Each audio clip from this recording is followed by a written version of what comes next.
He Wishes for the Cloths of Heaven is one of Ireland's most popular poems.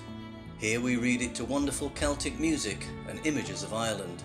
We then explore its background and meaning, and how it was born out of W B Yeats's unrequited love for a beautiful actress.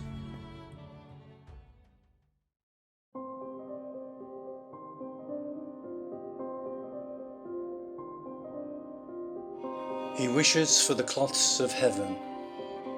Had I the heavens' embroidered cloths, enwrought with golden and silver light, the blue and the dim and the dark cloths of night and light and the half-light, I would spread the cloths under your feet, but I, being poor, have only my dreams. I have spread my dreams under your feet. Tread softly, because you tread on my dreams.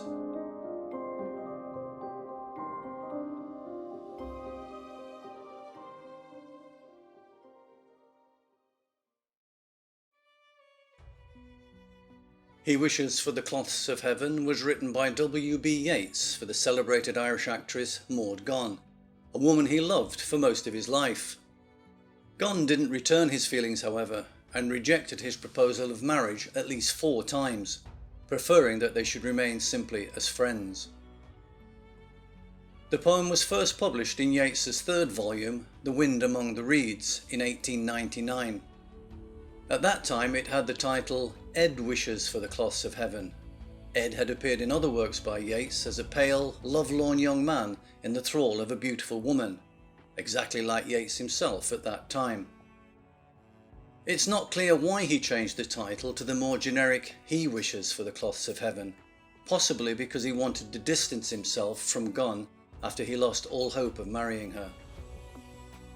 It's a relatively simple poem, following the familiar theme of a young man who would shower his lover with riches if only he had the wealth.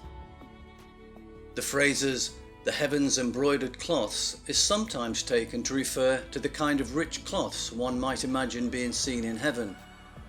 But it's far more likely that Yeats uses heavens to mean the sky and the natural world around him in Ireland. The colours and patterns are the images created by nature in the different seasons and different times of day and night. The final 3 lines are the ones the poem is best remembered for. They seem straightforward, but they raise a few questions. The poet says he is poor, implying that he cannot afford such cloths. He has only his dreams, so he'll spread them under his lover's feet instead of the precious cloths. But what does he mean by the word poor? For no matter how much wealth he had, he couldn't buy the cloths of heaven, which can only ever be imaginary and unattainable. Perhaps by poor, Yeats is referring to a fear that he has a poverty of talent, spirit, imagination, which brings us back to Maud Gonne. One of the reasons she rejected his proposal of marriage is that she feared he didn't have the same passion as her for Irish independence. So instead of riches, whether money, talent or spirit, that might enable him to make a gift of the cloths of heaven, all he has are dreams that he may attain such riches.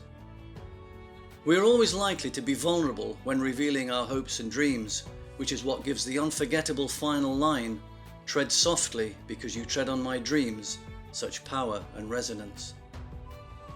He Wishes for the Cloths of Heaven was voted Ireland's 2nd most popular poem in a poll of Irish Times readers. The most popular was another Yeats classic, The Lake Isle of Innisfree. The poem is most famous for the memorable line, "Tread softly because you tread on my dreams," which is one of the most quoted phrases from all of Yeats' work.